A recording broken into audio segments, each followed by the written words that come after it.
Yeah, and I want to, and as you are like more like technical person as well, I want to like maybe you can name some blockchain technology that shape the future. For example, some project as decentralized science that's really like can change Web2 experience. Of course, it's like most popular is payment transactions, but if you can like name more some projects that shape the future of Web2 experience.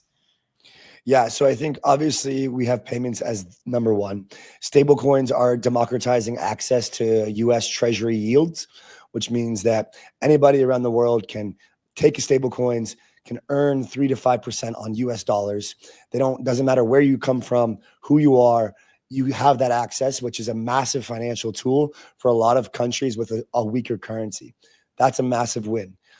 Outside of that, I think like the use cases tend towards more gambling and speculation currently. So we kind of have like this barbell where we have the speculative activity and we have stable coins. However, outside of that, which is what you're getting at, I think that there's a lot of really, really interesting work being done.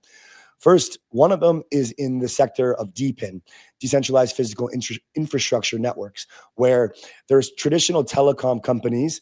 People think about your Wi-Fi provider and your phone provider that are now being built on blockchain rails that offer a cheaper, faster, better experience for the actual owners of this technology. So, instead of using a normal telecom company like Comcast, there's projects like Helium.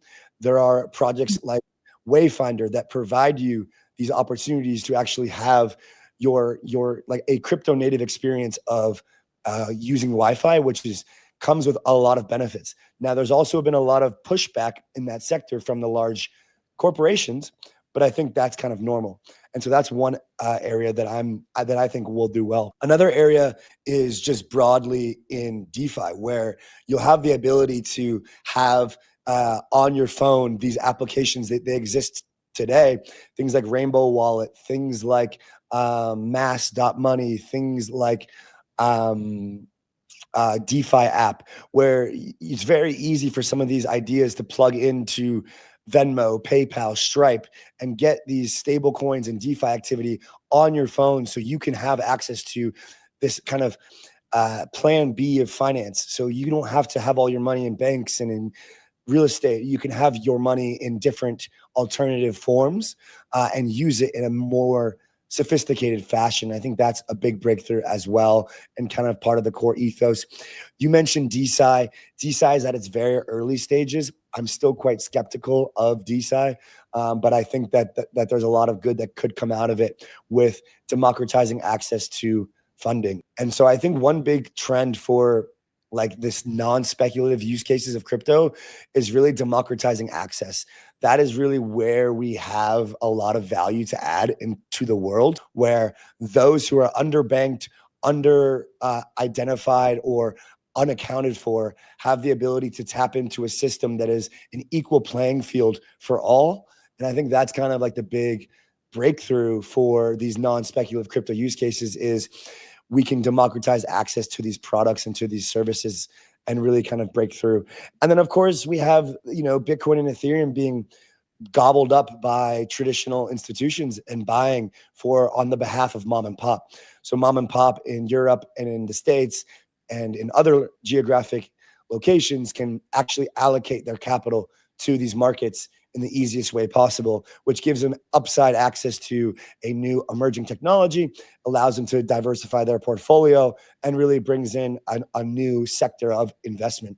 So depending on who you're talking to and depending on what they want to do, we're getting to the point with crypto and the infrastructure stack that has been built the last 7 years that we really have something to offer for everybody.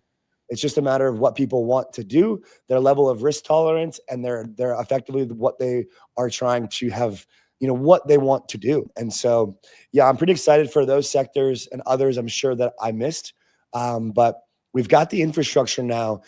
We've got Ethereum L2s. We've got Celestia for data availability and to be able to allow these chains to scale.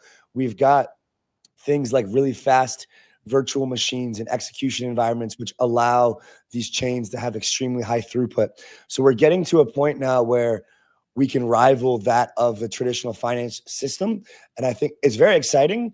We have a long way to go, but I think we see some really big breakout applications like Polymarket did during the election cycle. I think we see more and more of that in the next couple of years.